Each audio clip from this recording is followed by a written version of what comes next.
Signs that a woman wants to have sex with you. Most men miss the signs. They either invent interest where there is none, or overlook clear signals because they are too busy managing their own anxiety. A woman who wants to have sex with you rarely announces it with a speech. She shows it through patterns of behavior that most people ignore or misread. The skill is not in collecting a checklist. The skill is in staying present enough to notice what is actually happening, without turning every small gesture into a fantasy, or every neutral moment into rejection. Attraction and sexual interest are not the same thing, yet they often travel together. A woman can find someone attractive and still not want sex with him in that moment. She can also feel sexual interest without wanting a relationship. The signs that point more specifically toward sexual desire tend to involve the body, the quality of attention, the reduction of physical distance, and a shift in the emotional temperature of the interaction. None of these signs is absolute. Context, personality, culture, and her own internal state all influence how interest appears. Treating any single behavior as proof is a reliable way to create awkwardness. The first thing to understand is why these signs are often subtle. Many women have learned that showing sexual interest too openly can lead to judgment, unwanted pressure, or loss of control over the pace of the interaction. As a result, interest frequently appears in stages. Early signals test the water. Later signals, if the response feels safe, become clearer. A man who responds to the earliest, weakest signals with intense pursuit often stops the process before stronger signals have a chance to appear. A man who remains calm and reciprocal gives the interest room to grow or to fade without drama.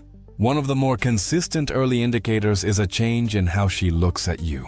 Eye contact that lasts a little longer than polite conversation requires, especially when it returns after breaking, can signal heightened interest. Looking at your mouth while you speak is another common pattern. This does not mean every prolonged glance is sexual. Some people simply hold eye contact more. The signal strengthens when the looking is selective, when it is paired with other behaviors, and when it increases over the course of an interaction rather than staying flat.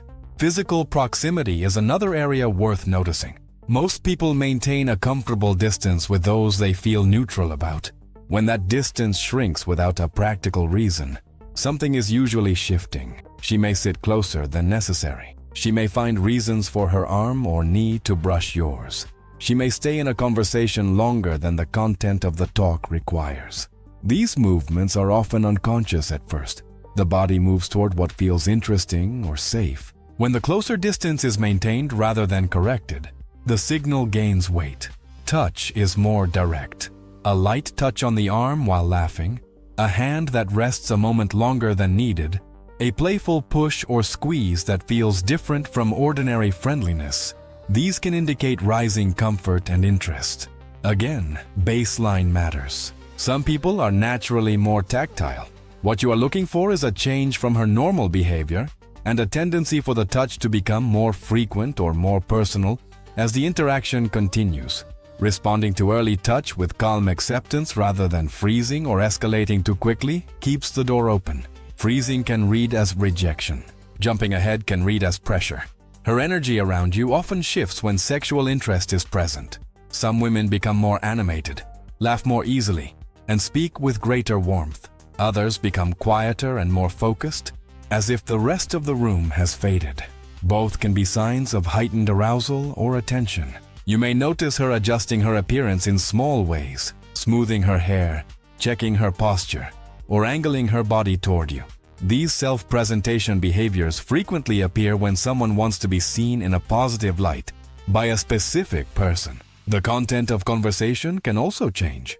Topics may become more personal. She may share something slightly more private than the setting requires. She may ask questions that go beyond surface politeness and show real curiosity about your life, your preferences, or your experiences. In some cases, the conversation drifts toward subjects that carry a light sexual charge without becoming explicit. This is not always conscious. Interest can guide the topics people choose without a deliberate plan. Time is another signal. People protect their time. When a woman finds reasons to extend an interaction, to delay leaving, or to create another opportunity to meet, she is investing something valuable. That investment does not automatically mean sexual interest, but when it appears alongside the other patterns, it becomes more meaningful. Conversely, a woman who is ready for an interaction to end usually gives clear cues. She checks the time, summarizes, or steps back. The absence of those exit cues combined with positive engagement is data. None of these signs operates alone. A single look means little. A look plus closer proximity plus more frequent touch plus extended time begins to form a clearer picture. Even then, the picture is probabilistic, not certain. Interest can exist and still not lead to sex for many reasons: timing, logistics, her own internal barriers, other commitments, or a simple change of mind. The value of noticing the signs is not that they guarantee an outcome. The value is that they help you stop missing mutual interest and stop inventing interest that is not there. Many men fail at both ends of this spectrum. Some are so focused on not appearing desperate that they ignore clear signals and remain in a polite, distant mode long after the other person has shown openness. Others are so hungry for validation that they treat every friendly smile as a green light and push forward until they create discomfort. Both errors come from the same root: an inability to stay present with the actual data without filtering it through fear or hope. Presence is the foundation. When you are calm inside your own skin, you have more capacity to notice what is happening in front of you. When you are anxious about the outcome, your attention collapses inward, and you miss the external signals or distort them. This is why the deeper work is not becoming better at reading women. The deeper work is becoming less dependent on any particular outcome for your sense of worth. When your value is more stable, observation becomes cleaner and responses become more proportional. Consider a hypothetical situation. A man is at a social gathering. A woman he finds interesting begins standing closer during conversations, laughs more at his comments than at others, and finds reasons to touch his arm while making a point. If he is insecure, he may either freeze and do nothing, or he may interpret the signals as stronger than they are and become intense too quickly. If he is more grounded, he can match the energy slightly, continue being himself, and see whether the pattern continues or fades. He does not need the interaction to go somewhere specific in order to feel okay. That freedom changes the quality of every exchange. Another hypothetical. A man has been seeing a woman for a few weeks. Conversations are warm. There has been some light physical contact. One evening, she suggests going back to her place to continue talking, sits close on the couch, and maintains longer eye contact than usual. The pattern is clearer. A proportional response might include increasing physical closeness gradually and checking in with her comfort through both words and attention to her body language. An over-response might involve assuming the outcome is already decided and moving too fast. An under-response might involve ignoring the clear shift and staying in purely conversational mode out of fear of misreading. The middle path requires both noticing and self-control. Self-control in this context does not mean suppressing desire. It means not letting desire dictate a pace that ignores her signals or your own longer-term standards. Desire is normal. Acting on it without regard for reciprocity or timing creates problems. The men who handle sexual interest best are usually the ones who can feel it fully without becoming owned by it. There is also the matter of verbal confirmation. In many situations, the cleanest way to move forward is to create space for clear consent. This does not have to be clinical or mood-killing. Simple check-ins, attention to whether her engagement is increasing or decreasing, and a willingness to slow down or stop if signals become mixed are part of mature sexual interaction. Signs are useful for noticing possibility. They are not a substitute for ongoing mutual willingness. Different women express interest differently. Some are direct, some are reserved. Some show interest through playfulness and teasing. Some show it through quiet intensity. Trying to apply one universal template to every person produces errors. The more useful skill is learning a particular person's baseline and noticing deviations from it. That requires actual attention to the specific human in front of you, rather than a set of rules applied to a category. Social context changes the meaning of signals as well. Behavior at a loud party is different from behavior during a quiet, one-on-one conversation. Alcohol changes behavior. Group dynamics change behavior. What looks like strong interest in one setting may simply be social warmth in another. Patterns that appear across different settings carry more weight than isolated moments in a single high-stimulation environment. When several signs appear together and persist, it becomes reasonable to increase your own engagement and see what happens. This does not require dramatic moves. It can be as simple as holding eye contact a moment longer, allowing physical closeness to remain, or suggesting a change of setting that creates more privacy. Small, congruent steps often work better than large leaps. They give both people room to adjust. If the interest is mutual, the interaction usually begins to feel more reciprocal. She initiates more. The physical comfort increases. The conversation may become more charged. If the interest was one-sided or temporary, the signs tend to fade when you stop carrying the full weight of the connection. Either way, you gain clarity. Clarity is more valuable than prolonged ambiguity. Many men stay in ambiguous situations for too long because the ambiguity still provides intermittent attention and hope. That intermittent attention can become its own form of attachment. Recognizing the pattern of mixed signals is useful. When interest is inconsistent and never escalates despite clear opportunities, the honest move is often to reduce your own investment and redirect attention elsewhere. Continuing to push for clarity from someone who is not offering it usually produces frustration rather than resolution. Emotional independence does not mean you stop caring about connection or sex. It means your sense of worth does not rise and fall with every signal of interest or disinterest. It means you can enjoy clear mutual desire when it appears, without becoming dependent on it. It means you can feel the disappointment of interest fading without treating it as a personal catastrophe. That stability makes you better company and better at reading situations accurately. There is a quiet confidence that appears when a man stops needing any particular woman's sexual interest to confirm that he is enough. He becomes more selective. He becomes less reactive. He becomes more interesting because his attention is no longer scattered across every possible source of validation. People generally feel the difference between someone who is choosing them and someone who is needing them. Choice feels better than need. This does not mean playing games.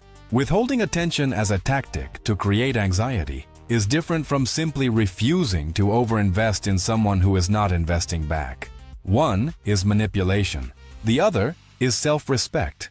The internal difference becomes visible over time. Manipulation requires constant calculation. Self-respect becomes simpler the more you practice it.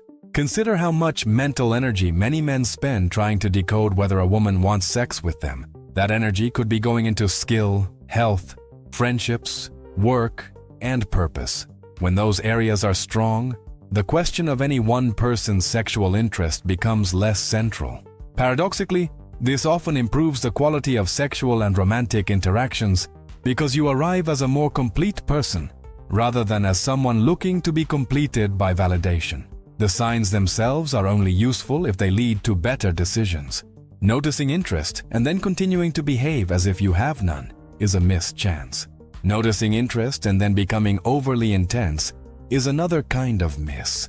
The balanced response is to match the energy without exceeding it, to stay grounded in your own life, and to allow the connection to develop at a pace that feels mutual. Some men believe that if a woman really wanted sex with them, she would make it completely obvious. In some cases, that is true. In many cases, social conditioning, fear of judgment, uncertainty about the man's interest, or simple personality differences keep the signals more gradual. Waiting for perfect clarity can mean waiting a long time even when mutual interest exists. Learning to notice and respond to imperfect but consistent signals is part of adult relating. At the same time, never invent clarity where it does not exist. If the signs are weak, inconsistent, or mixed with clear disinterest, the honest move is to step back. Forcing a narrative of secret desire onto neutral behavior is a form of self-deception. It keeps you stuck. Prefer the discomfort of clear non-interest over the false comfort of imagined desire. The deeper lesson underneath all of this is that your attention and energy are valuable. When you give them freely to situations that do not value them, you teach yourself that your resources are cheap. When you become more careful about where they go, you raise their perceived value, including in your own mind. This is not about arrogance, it is about accurate appraisal of your own limited time and emotional capacity. A man who respects his own attention becomes better at noticing when someone else is offering theirs in a genuine way. He also becomes better at declining situations that require him to do all the work. Over time, this selectivity improves the quality of the people and experiences that remain in his life. It is a form of quiet standards. None of this guarantees that any particular woman will want to have sex with you. No set of observations can create desire that is not already present.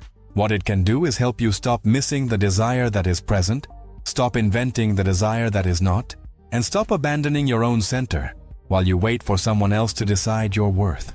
The most attractive version of these skills is the one that is almost invisible. You are not performing observation. You are simply present, calm, and responsive. You notice more because you are not lost in your own anxiety. You respond more cleanly because you are not trying to force an outcome. You walk away more easily because your life already contains meaning that does not depend on any one person's approval. That state is worth building for its own sake. The sexual and romantic side effects are secondary. When a man becomes harder to shake, clearer in his boundaries, and more absorbed in a life that matters to him, the signs of interest from others often become both more frequent and easier to read. Not because he has learned tricks, but because he has become someone whose attention is genuinely worth seeking. So notice the longer looks, notice the reduced distance, notice the touch that lingers, notice the energy that rises or focuses, notice the effort to keep the interaction going, notice the shift toward more personal conversation. Collect these observations without turning them into an obsession. Then respond from a place of self-respect rather than need. If the interest is real and mutual, the connection will have room to grow. If it is not, you will have spent less of yourself on something that was never going to meet you halfway. Either outcome leaves you stronger than the alternative of perpetual guessing and one-sided effort. Most men do not need more techniques for detecting sexual interest. They need more capacity to remain whole, whether the interest appears or not. The signs are useful. The independence is essential. Build the independence first.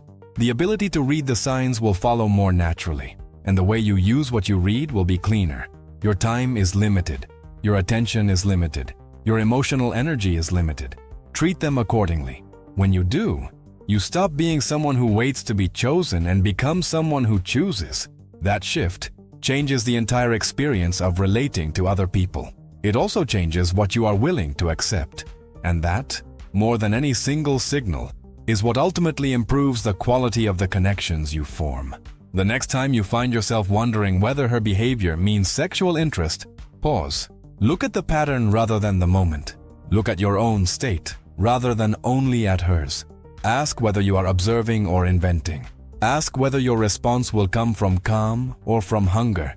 Then act in a way that leaves your self-respect intact, no matter how she responds. That is the real skill. Everything else is secondary. There is more to understand about how these signs actually function in real interactions. Sexual interest does not appear in a vacuum. It interacts with her comfort level, her past experiences, the setting, and the way you have been showing up.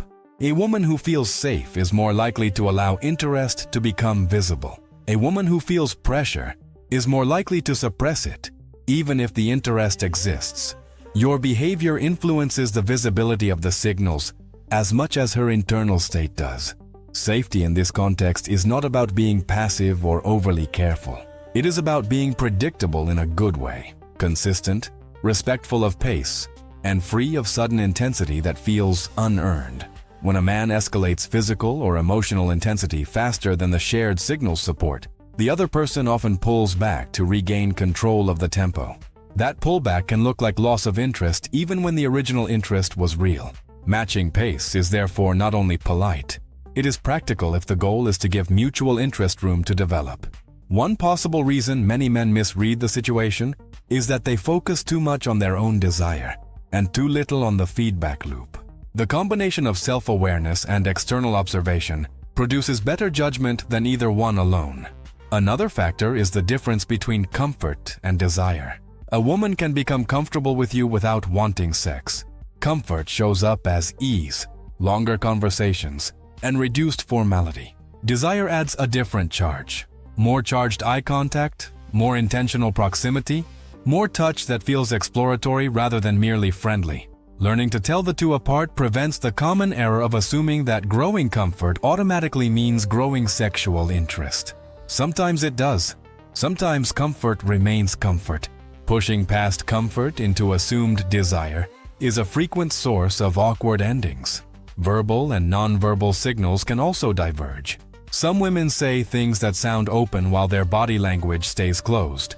Others say little while their body language becomes more open. When the two conflict, the body language often carries more weight in the moment, but the words still matter for consent and clarity. Ignoring clear verbal hesitation because nonverbal signals seem positive is a mistake. Ignoring clear nonverbal withdrawal because the conversation remains polite is also a mistake. Both channels need attention. Alcohol and other disinhibitors change the picture. Signals that appear under the influence can be stronger or more direct than they would be otherwise, and they can also be less reliable as predictors of what the person will want when sober. Mature handling of these situations includes extra care rather than extra urgency. In an established relationship or ongoing dating situation, sexual interest still has signals, but they operate against a background of existing knowledge. A sudden increase in affectionate touch, a change in how she initiates physical closeness, or a shift toward more private conversation can still indicate rising desire. The same principles of noticing pattern and matching energy apply. The difference is that you have more history to read against, which can make deviations clearer if you are paying attention. Many men stop paying attention once a connection is established. They assume that interest, once present, will remain constant or will be announced when it returns. Interest fluctuates for both men and women. Noticing the fluctuations without turning them into crises allows you to respond to the actual state of the connection rather than to an outdated picture of it. This is part of keeping desire alive over time, rather than treating it as a one-time achievement. Fear of rejection remains one of the largest obstacles to clean reading of signals. The man who is terrified of being wrong will either avoid acting on clear signals or will demand excessive certainty before moving. Both strategies reduce the chance of mutual experiences. Rejection is information. It tells you about fit, timing, or current willingness. It does not have to become a story about your fundamental inadequacy. Treating it as data rather than as a verdict keeps the emotional cost manageable and preserves the ability to engage again in the future. Some men respond to past rejection by becoming hyper-vigilant for any possible sign of interest, hoping to catch it early enough to avoid being the one who is refused. The hypervigilance itself creates tension that can interfere with natural interaction. Other men respond by becoming avoidant, deciding that it is safer not to notice or not to act. Both are protective strategies that limit possibility. The more useful path is to accept that some misreads will happen, to keep the cost of each misread low through proportional responses, and to maintain a baseline of self-respect that is not destroyed by any single outcome. Proportional response is worth emphasizing again. A mild set of signals warrants a mild increase in engagement. A strong, consistent set of signals can support a clearer move. Matching the level keeps the interaction balanced. Exceeding the level creates pressure. Falling short of clear signals can look like disinterest even when interest exists on your side. Calibration is the skill. Calibration improves with honest review of outcomes rather than with more intense hoping. After an interaction, you can ask simple questions of yourself. Did the pattern continue or fade when I matched the energy? Did my response feel proportional to what was offered? Did I abandon any of my own standards in order to keep the possibility alive? The answers refine future observation and future behavior. This kind of review is more valuable than collecting more signs without reflection. Signs without self-awareness lead to repeated mistakes. Self-awareness turns limited data into better decisions. The larger context remains a life that does not require constant sexual or romantic validation to feel worthwhile. When that life is being built, the stakes of any one interaction drop. You can enjoy clear mutual desire when it appears without clinging to it.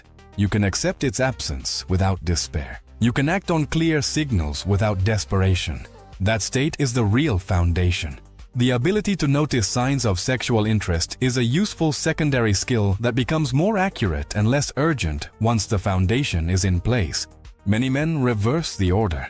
They try to master the reading of interest while their internal sense of worth remains unstable.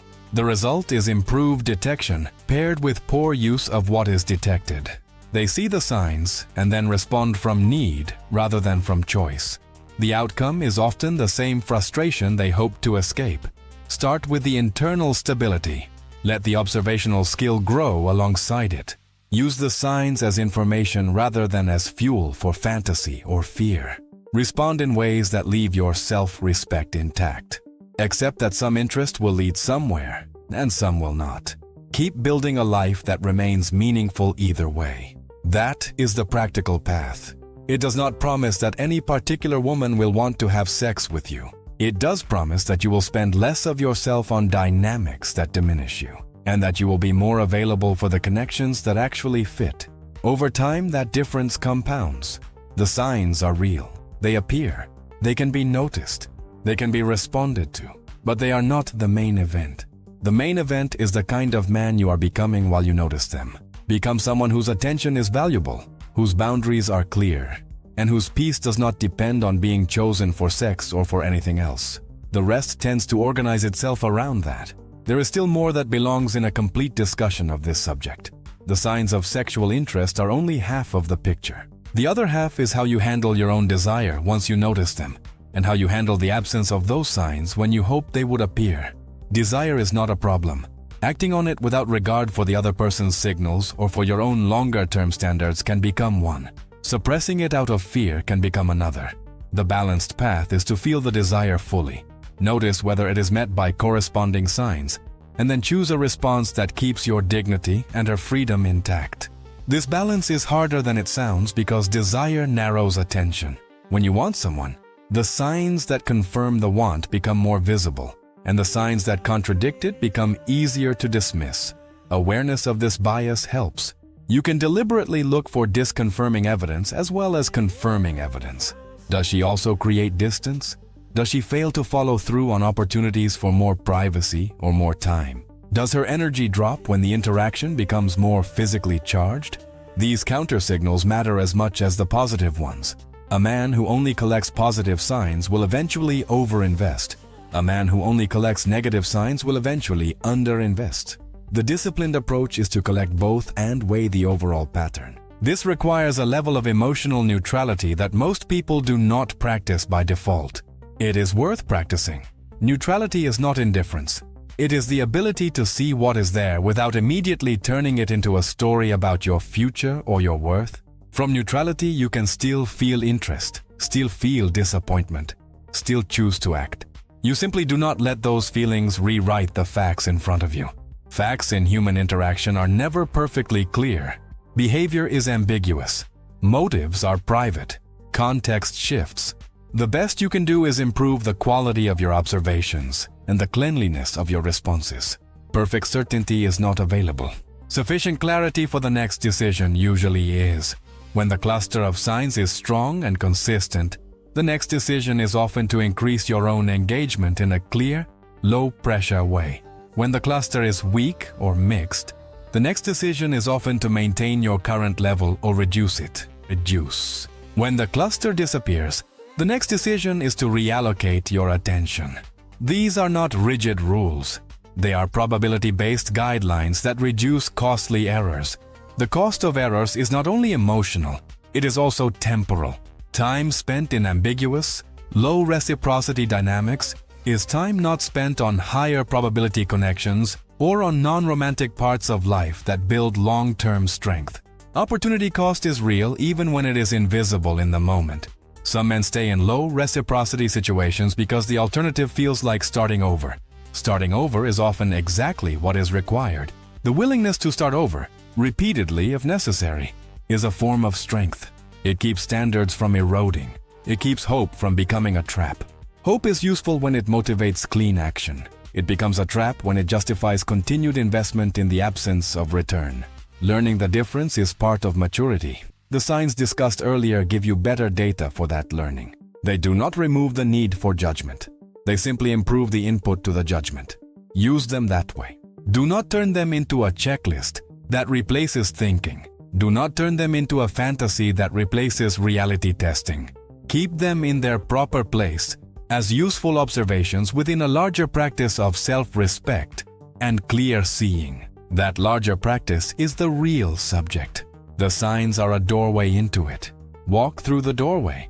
Then, keep walking toward the kind of man who can notice interest without being ruled by it, respond to it without abandoning himself, and release it without bitterness when it is not returned. That man has more options, better connections, and a quieter mind. The signs helped him get there, but the work on himself is what keeps him there. You do not need to become an expert at reading every possible signal. You need to become competent at noticing clear patterns, responding without losing yourself, and returning to your own path regardless of the result. That competence is enough. It is also rare enough to stand out. Most men are either too cautious to act on real interest or too hungry to distinguish real interest from polite warmth. The man who can do both, act on the real and decline the merely polite, occupies a smaller and more effective category. The signs help you move toward that category. The internal work keeps you there. Keep the signs in perspective. They are useful. They are not destiny. They can guide your next small step. They cannot guarantee the destination.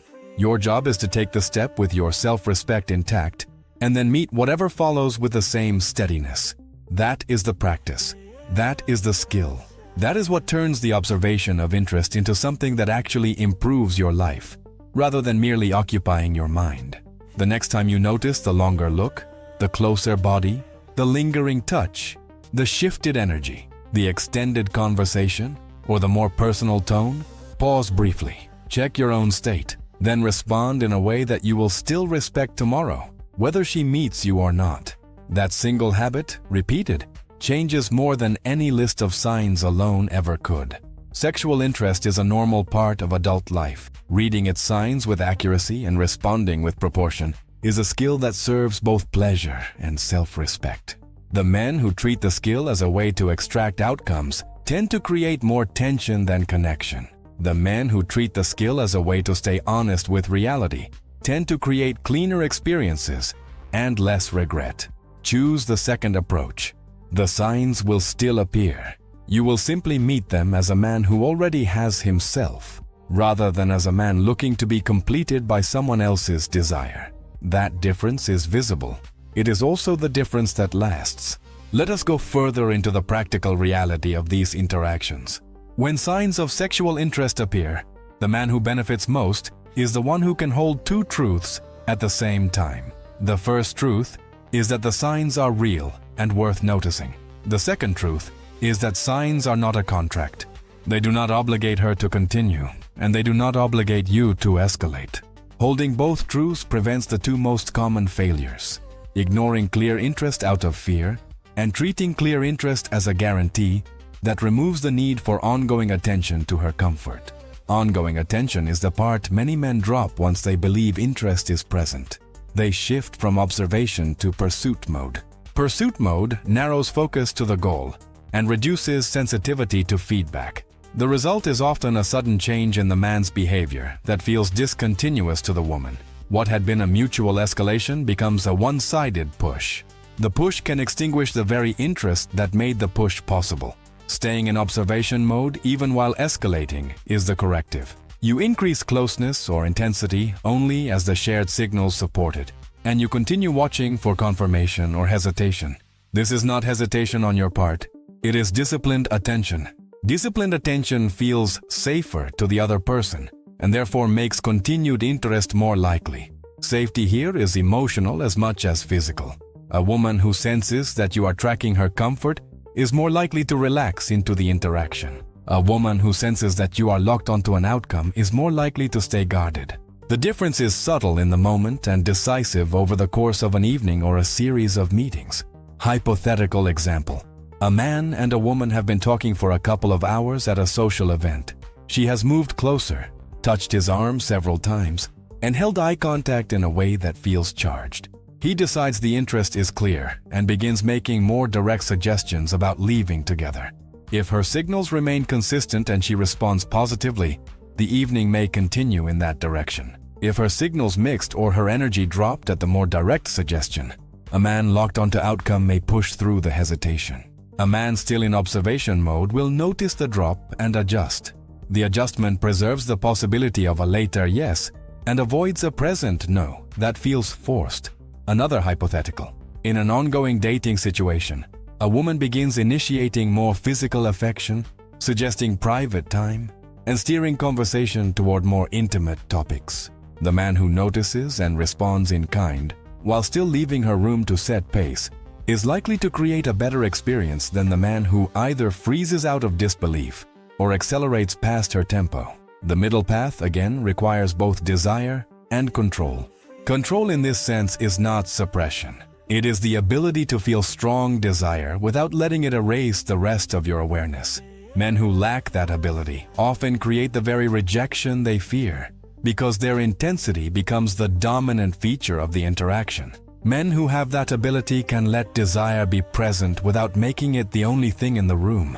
The second experience is usually more attractive. The same principle applies when signs are absent.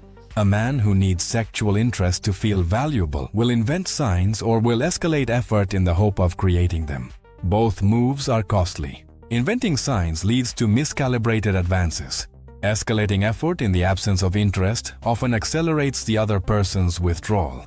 The cleaner alternative is to accept the absence of signs as information, reduce investment accordingly, and return attention to the parts of life that do not depend on this particular outcome. Returning attention is harder than it sounds when desire is active. Desire wants to stay focused on its object. Redirecting it requires a pre-existing structure, other sources of meaning, physical outlets, standards that do not collapse under temporary frustration. Without that structure, the mind stays locked on the missing interest, and the man continues to overinvest in the hope of changing it. With the structure, the mind can note the missing interest and still move. This is why the conversation about signs of sexual interest always returns to the man's broader life. The signs are the surface. The capacity to meet them without losing himself is the substance. Surface skills without substance produce inconsistent results and frequent self-betrayal. Substance without surface skills leaves the man strong, but still prone to simple errors of reading and timing. Both are required. Building the substance is slower than learning a list of signs. It involves physical training that teaches tolerance for discomfort. It involves work or creation that generates competence and purpose. It involves friendships that provide connection without romantic or sexual stakes. It involves enough solitude to prove that your own company is not a punishment. Each of these reduces the urgency that turns ordinary signals into high-stakes tests. Reduced urgency improves reading accuracy and response quality at the same time. While the longer foundation is under construction, the shorter practices remain available. Notice patterns rather than isolated moments. Match energy rather than exceeding it. Leave room for her to participate or to decline. Treat rejection or fading interest as information rather than as identity. Protect your standards even when desire is loud. These practices keep you from doing unnecessary damage to yourself or to the interaction while the deeper work continues. Over time, the two levels reinforce each other. Better foundation makes cleaner short-term decisions. Cleaner short-term decisions produce less regret and more evidence that you can handle outcomes without collapse. The evidence strengthens the foundation. The cycle turns in a constructive direction instead of a depleting one. The depleting cycle is familiar to many men. Notice possible interest. Feel hope and anxiety. Over-respond or freeze. Create awkwardness or miss the moment. Replay the interaction. Conclude that something is wrong with you or with women in general. Enter the next interaction with more tension. Repeat. Breaking the cycle requires interrupting it at the point of response. The response is the part you control. Make the response proportional and self-respecting, and the rest of the cycle loses fuel. Proportional and self-respecting responses are possible even when desire is strong. They are possible even when the signs are ambiguous. They are possible even when the outcome is not the one you wanted. The possibility is what the practice is for. Each time you choose it, you make the next choice easier. Each time you abandon it for the sake of a hoped-for outcome, you make the next abandonment more likely. The choice is available in the very next interaction that contains a possible sign of sexual interest. You will feel the internal movement. You will have a brief window in which to decide whether the movement drives the behavior or whether you drive the behavior. Take the window. Use it. The accumulation of used windows is what turns a man who is owned by desire and uncertainty into a man who can feel both without being ruled by either. That man still notices the signs. He still feels desire. He still acts when the pattern supports action. He simply no longer confuses the signs with a verdict on his worth, and he no longer confuses his desire with a mandate to override feedback.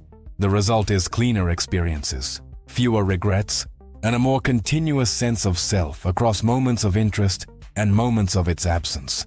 Continuous sense of self is the quiet goal underneath the surface topic. Sexual interest from others is pleasant and meaningful when it is mutual. It is not a requirement for a coherent life. Building the life that remains coherent either way is the work that makes the signs useful rather than tyrannical. Do the work. Read the signs. Respond with proportion. Stay whole. That is the entire method. It is simple to state and demanding to live. It is also the method that leaves you stronger at every stage, whether the interest you noticed turns into something or simply becomes one more piece of clear information in a life that is already moving forward. One more extended section is necessary to complete the picture. The signs of sexual interest do not exist only in the early stages of meeting someone. They continue, change, and sometimes disappear in longer connections, and the way a man responds to those changes shapes the quality of the connection and of his own self-regard. In an ongoing relationship or dating situation, sexual interest still communicates through many of the same channels: proximity, touch, eye contact, energy, and the choice to create private time. What changes is the background. You have more data about her normal range. Deviations from that range become more informative. A sudden increase in affectionate or exploratory touch after a period of less contact can signal rising desire. A gradual decrease in the same behaviors can signal the opposite. Noticing the change early allows a response that is curious rather than accusatory, and that curiosity is more likely to produce honest conversation than silent resentment or sudden pressure. Many men stop observing once they believe the sexual connection is established. They treat interest as a fixed achievement rather than as a living state that fluctuates. When the fluctuations occur, as they always do, the man who has stopped observing is surprised and often reacts poorly. He may interpret a temporary dip as permanent rejection. He may increase pressure in an attempt to restore the previous level. He may withdraw in hurt silence. None of these responses reliably restores desire. What restores desire more often is the combination of continued attractiveness in the man's broader life, low pressure, and genuine attention to the other person's actual state. Attractiveness in the broader life is not about appearance alone. It includes the energy that comes from purpose, physical vitality, emotional steadiness, and the absence of neediness. A man who maintains these qualities gives the connection a better environment in which desire can return when it has temporarily receded. A man who lets these qualities decline because he believes the sexual connection is secure often contributes to the very decline he later resents. Low pressure is equally important. Desire tends to contract under obligation and expand under freedom. When a man communicates, through words or behavior, that sex is required for him to remain content in the connection, the other person often feels the requirement as weight. Weight is rarely arousing. When a man communicates that he desires her and is also whole without any particular sexual outcome, the atmosphere stays lighter. Lighter atmospheres are more conducive to mutual wanting. Genuine attention to her actual state requires the same observational skill discussed earlier. It means noticing whether her engagement is rising or falling, whether her body is opening or closing, whether her verbal responses are enthusiastic or merely polite. It means adjusting in real time rather than following a script written by your own desire. This kind of attention is itself attractive because it signals that you are relating to the real person in front of you, rather than to an idea of her. When signs of interest are clearly present in an ongoing connection, the same principle of proportional response applies. Match the energy, leave room for her to set pace, create opportunities without demanding that they be taken. The opportunities themselves can be signals of your own interest. How she responds to those opportunities gives you updated information.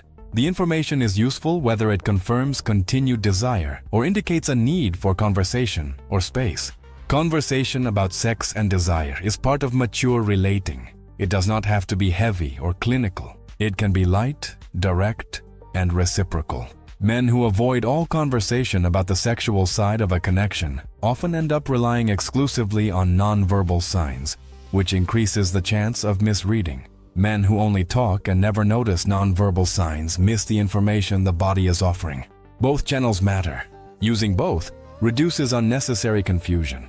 The absence of sexual interest in an ongoing connection is information that deserves honest handling. Pretending the absence is not happening, or trying to solve it solely through increased effort or pressure, usually makes the situation worse. Honest handling may involve conversation, may involve examining one's own contribution to the atmosphere, and may involve accepting that some connections have natural limits. Accepting limits without collapsing into self-attack is another expression of the same self-respect that handles early signs well. Across all stages, from first meeting to long-term connection, the core skills remain consistent. Notice patterns, match energy, protect your standards, stay whole whether interest is present or absent. These skills do not guarantee frequent or continuous sexual interest from others. They guarantee that you will not sacrifice your own center in the pursuit of it. That guarantee is the one that actually improves a life. The pursuit of sexual interest without that guarantee produces a familiar kind of exhaustion. The man is always scanning, always adjusting, always interpreting, always recovering from misreads or from outcomes that did not match his hopes. The exhaustion is not only sexual, it spills into the rest of his attention and reduces his capacity for everything else. Removing the exhaustion requires removing the dependency. Removing the dependency requires building sources of worth that do not fluctuate with someone else's desire. That building is the real long-term project. The signs of sexual interest are a useful topic because they force the question of how a man responds to desire and to its absence. The response reveals the current state of his independence. Improving the response improves the independence. Improving the independence improves the average quality of every subsequent interaction, sexual or otherwise. You can begin the improvement in the next interaction that contains a possible sign. You will feel the internal pull toward overreading or underreading, toward urgency or toward avoidance. The pull is normal. The choice to respond with proportion and self-respect is the practice. Make the choice, then make it again. The accumulation of those choices is what separates the man who is owned by the signs from the man who can use them without being used by them. The second man still wants. He still notices. He still acts when the pattern is clear. He simply no longer confuses any of it with the measure of his value. That confusion is the root of most of the suffering that surrounds this topic. Remove the confusion and the topic becomes simpler. Signs appear or they do not. You respond cleanly or you do not. You stay whole either way. The simplicity is the point. The practice is how you reach it. To bring this to a close, return to the central fact. Signs that a woman wants to have sex with you exist. They are often gradual rather than dramatic. They appear in look, proximity, touch, energy, conversation, and the choice to create time and privacy.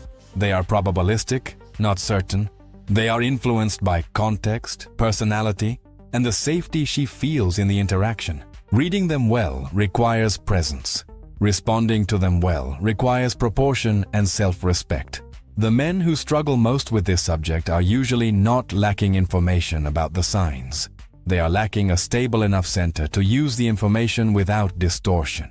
Distortion takes two main forms: seeing interest that is not there and missing interest that is. Both forms are reduced by the same internal work. Build a life that does not require any particular sexual outcome to feel coherent. From that life, observe more cleanly, respond more cleanly. Leave more cleanly when leaving is the honest move. Clean observation, clean response, and clean departure are the three practical skills. They apply whether the signs are strong, weak, or absent. They protect your dignity, and they improve the average quality of the experiences you do have. They do not produce a constant stream of sexual opportunity. They produce a man who is no longer desperate for one, and who is therefore more capable of recognizing and meeting real mutual desire when it appears. That is the shift the title points toward. Not a better list of signals. A better relationship to the signals and to yourself. The list can be learned in an afternoon. The relationship takes longer. Begin the longer work. Use the signs as they come. Stay whole. The rest is secondary. Sexual desire is a powerful force. Handled with awareness and respect, it becomes a source of connection and pleasure. Handled with need and distortion, it becomes a source of tension and regret. The choice between those two paths is available in every interaction that contains a possible sign. Take the path of awareness and respect. It is quieter, it is stronger, and it leaves you intact regardless of the outcome. Intact is the position from which the next chapter begins well. Begin there. Remain there. Let the signs of interest, when they appear, meet a man who already has himself. That is the complete response to the question the title raises. Everything else follows from it.